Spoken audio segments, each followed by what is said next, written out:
आम की फसल की शुरुआत हो गई है। आम के पेड़ों पर फूल आना शुरू हो गया है और किसान अपनी आम की फसल की तैयारी में लग गए हैं। करीब 120 दिन चलने वाले आम के सीजन के शुरुआत होते ही किसानों के चेहरे खिले हैं।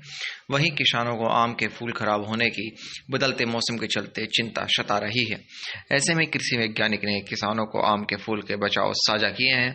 मामूली सा उपाय कर किसान अपने आम की फसल को सुरक्षित और इसकी उत्पादन क्षमता बढ़ाने का काम कर सकते हैं। वैज्ञानिक शिवम सिंह, कृषि विज्ञान केंद्र खेकड़ा बागपत ने बताया कि आम के पेड़ों पर फूल आना शुरू हो गया है। आम के पेड़ के फूल को कुछ जगह बोर और कुछ जगह मोल कहा जाता है। फूलों के कुछ दिन बाद ही आम पर फल आना शुरू हो जाता है, लेकिन बदलते मौसम के दुष्प्रभाव आम के फूल पर पड़ने लगते हैं। फिलहाल बरसात और ओलावृष्टि के बाद फसल में कीट लगने और उनके झुलसने की संभावना अधिक बढ़ जाती है। ऐसे में किसान अपनी फसल का पूर्ण रूप से ध्यान रखें और उसके कीटनाशक दवाई का छिड़काव उसमें करते रहें। ऐसे में झुलसा रोग और फूलों के ठीक होने की संभावना बढ़ जाती है। फूल पर झुलसा रोग दिखने पर उसमें कार्बोडाजिम प्लस मैंकोजेब या प्रोपिनेब का 2 ग्राम प्रति लीटर पानी अथवा ट्राइफ्लॉक्सीट्रोबिन प्लस टेबको नाजोल का 0.5 ग्राम प्रति लीटर मिलाकर उस पर छिड़काव करें।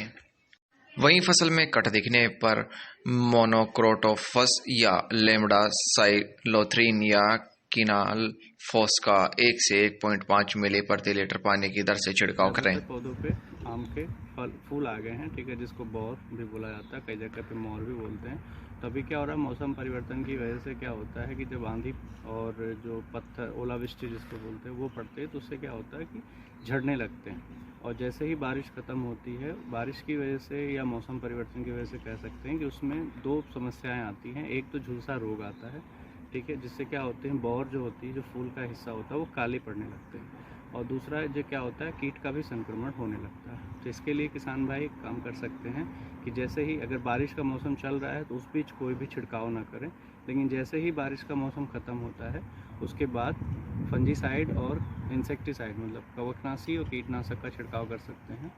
कवकनाशी के लिए कार्बेंडाजिम प्लस मैंकोजेब या फिर प्रोपिनेब के नाम से दवा आती है, ठीक है, उसका 2 ग्राम प्रति लीटर पानी के हिसाब से छिड़काव किया जा सकता है। इसके अलावा इंसेक्टिसाइड की बात करें तो मोनोक्रोटोफॉस या फिर लैम्डा साइलोथ्रीन के नाम से दवा आती है, तो आप उसका भी छिड़काव 1 ग्राम प्रति लीटर पानी के हिसाब से कर सकते हैं, जिससे झुलसा रोग और लगने वाले कीट की समस्या से समाधान हो जाएगा।